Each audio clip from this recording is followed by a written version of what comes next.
Então derrubei aqui, depois vocês vão querer recapitular, né? Então melhor eu deixar isso aqui funcionando. Então, quem falou aí sincronização está certo. Então uma coisa muito importante que isso aqui não simula, né? É a diferença entre clocks do transmissor e do receptor. Por quê? Porque isso aqui é uma placa só. Então ela tem só um oscilador.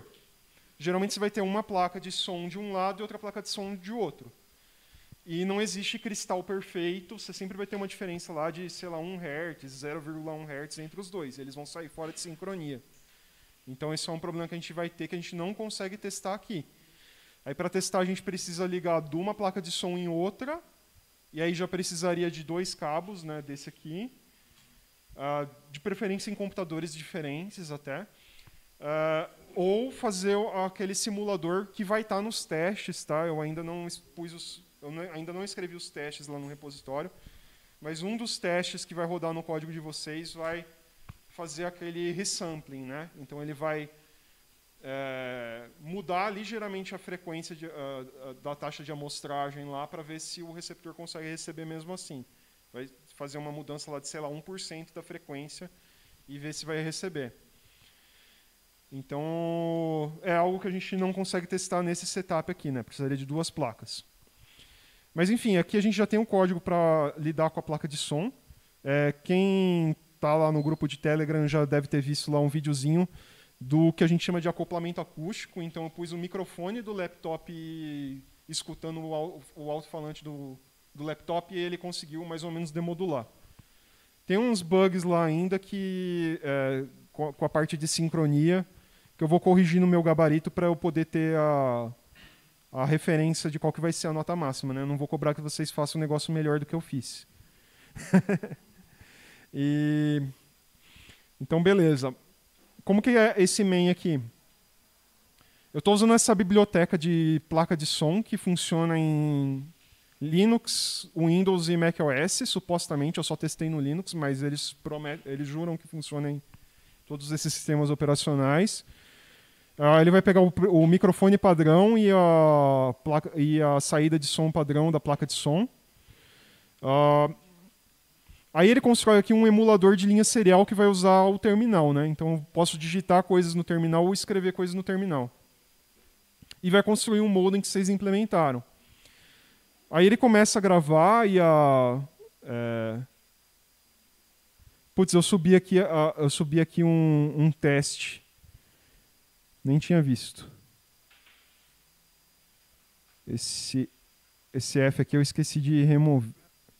Ah, não. Tá aqui. Eu explico esse teste aqui para vocês também, talvez seja útil. Então, o que acontece? Isso aqui eu vou remover depois vou fazer um commit removendo, mas isso aqui é útil para vocês, esse open. Então, esse open aqui, ele está abrindo um arquivo e além de jogar na placa de som, ele está salvando nesse arquivo o resultado do modulador. Então, isso é útil para vocês testarem o demodulador de vocês antes de escrever o código certinho para funcionar em tempo real, né? Porque o que acontece? É interessante a gente fazer os gráficos para ver se está funcionando tudo direito, as nossas equações, antes de sair na doida querendo já demodular direto. Eu vou mostrar aqui os gráficos, tá? E depois na parte de demodulação, né, ele grava do microfone, ele já vê aqui se for estéreo, ele pega o primeiro canal, daí se de repente estiver ligado de alguma outra forma meio esquisita, que está no segundo canal, dá para mudar esse 0 por 1 aqui, trocar esse 0 por 1. E aí ele faz naquela ordem, né, que eu tinha falado. Para modular, ele insere os bits que ele pegou da serial, o ART, e depois ele pega as amostras e manda para a placa de som. E para demodular, ele grava da placa de som, põe as amostras para vocês e joga o resultado na tela. Aí, para quem tiver curiosidade, né, esse aqui é o código da emulação de linha serial. Ele tem uma maquininha de estado simples aqui, né, que ele espera acontecer aquele start bit, né? Aí ele vai para esse estado inside, depois ele vai acumulando aqui os bits no bit mais significativo e deslocando para a direita. E no final, quando ele lê 8 bits, ele tem o byte completo aqui para mostrar.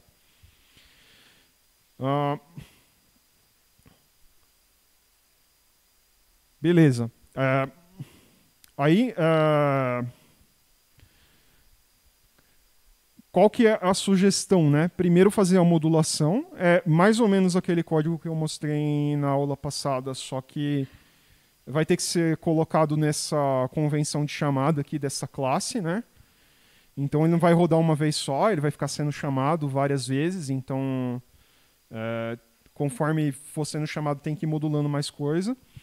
Aí um detalhe é que a gente tem sempre que manter um tom na saída da placa de som. E pode ser que a gente pare de inserir bits aqui, porque não está digitando nada no terminal. E daí só vai chamar put bits quando for digitado alguma coisa. Se a gente não estiver digitando nada, vai ficar sem chamar put bits, mas o get samples vai ser chamado continuamente. E ele tem que ficar gerando tom. Então, qual que é esse detalhe? O modem, se o buffer dele de transmissão, né, estiver vazio, se não tiver sido inserido nenhum bit nele, ou já foi consumido tudo e ficou vazio, vocês têm que ficar como se estivesse transmitindo o bit 1. Então, no estado de repouso, vai ficar transmitindo marca, né, que é o bit 1, que é a convenção da linha serial. Né? Em repouso, ela fica no nível lógico alto. Então, tem esse detalhe, tá? Que os testes vão exercitar também. Né? Então, vai ter um teste que vai tentar fazer a modulação com buffer vazio. Então, vocês vão pegar no teste se isso está funcionando ou não. Mas agora que os testes ainda não estão lá, é interessante vocês se atentarem a isso. Aí, uma vez feita a modulação, dá para testar. Né? O computador de vocês aí, ele tem uma caixinha de som interna. Então, é para acontecer algo parecido com isso. Né? Aí só precisa mexer nos dois métodos de modulação. O de demodulação pode deixar do jeito que está padrão lá no repositório. Né? Aí vai acontecer algo parecido com isso aqui. Ó.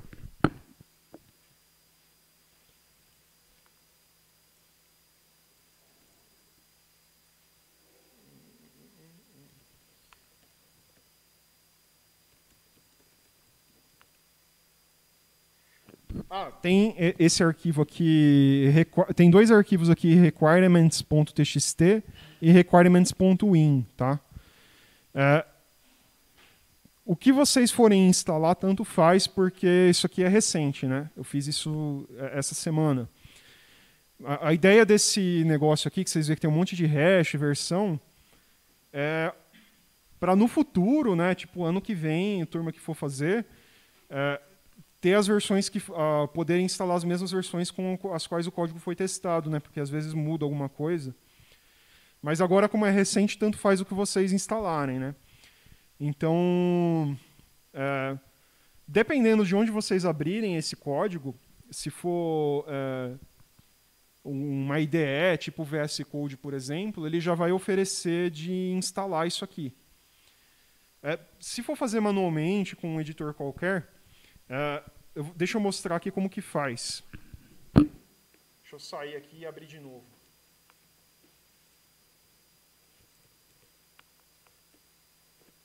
Então, uma prática interessante de quando a gente está trabalhando com Python, em vez da gente ficar instalando as bibliotecas globalmente, que aí depois nosso sistema fica cheio de lixo, a gente nem lembra mais o que está instalado, é a gente criar o que a gente chama de virtual env, que é uma pasta que fica dentro do projeto com as bibliotecas que aquele projeto precisa. Como que a gente faz isso? Tem um comandinho que chama virtual env.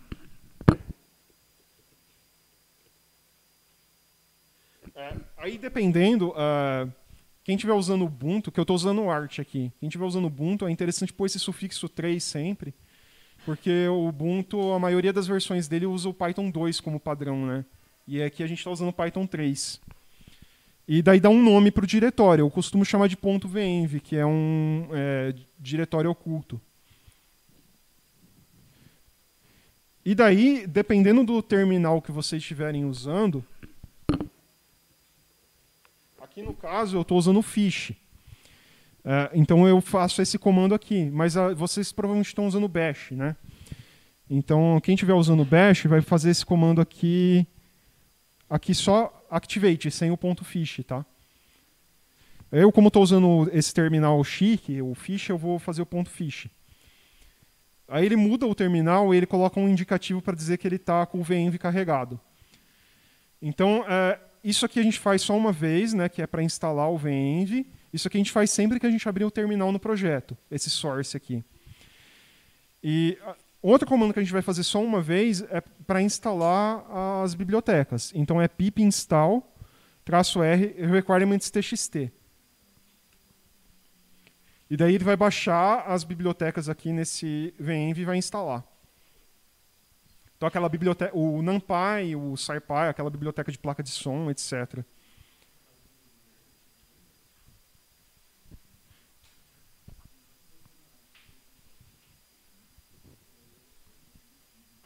Nossa, tá lento, hein? O de vocês rodou?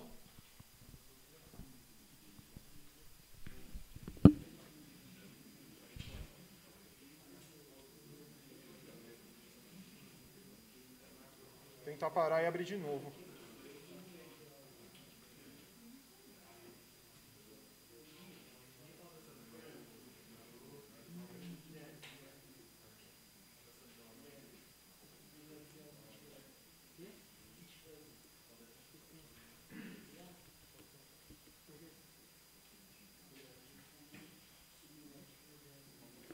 Alguém conseguiu rodar isso aqui? Parece que está enroscado a rede.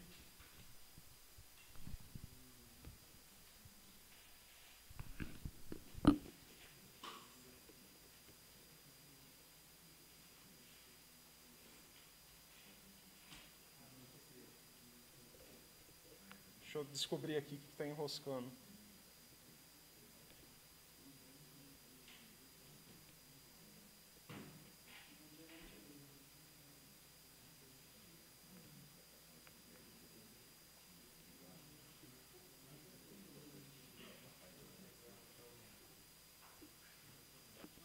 Ah, agora foi.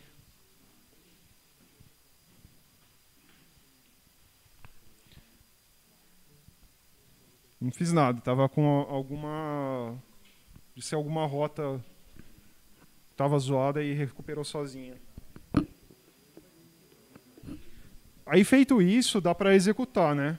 O que vem lá no repositório, ele não faz nada, mas aqui eu tô com o gabarito carregado, então ele vai fazer. Aê, barulhinho maravilhoso.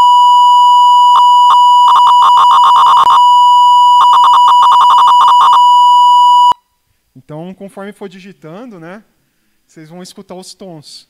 E é Ctrl+C para sair. Nossa, ficou alto até no Twitch. E olha que foi no microfone aqui. Ó. Dá para controlar o volume, tá? Tem o controle de volume do Linux, né? A gente pode deixar mais baixo, né, esse negócio para não... Ainda tá.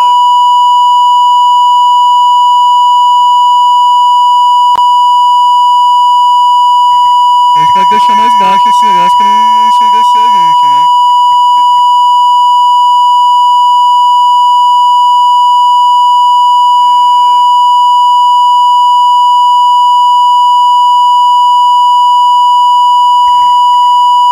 Aí, o interessante, ó. Que aquele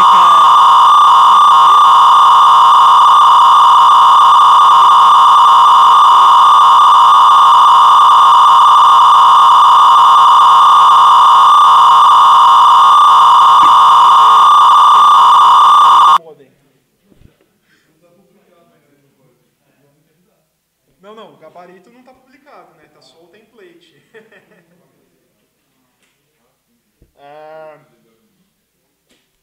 Então, beleza. O primeiro passo é pôr a parte de modulação nesse formato, que é relativamente simples, né? Deixa... Eu vou mandar foto daquele código lá no Telegram para vocês usarem como base, né? Só tem que dar uma ajeitada lá na organização do código mesmo, né? Que é aquele... também aquele código ele trabalhava com as frequências fixas, né? Agora a gente tem que pegar atributo da classe para ver qual frequência vai usar, né? Porque a gente vai querer que funcione em ambos os sentidos, né?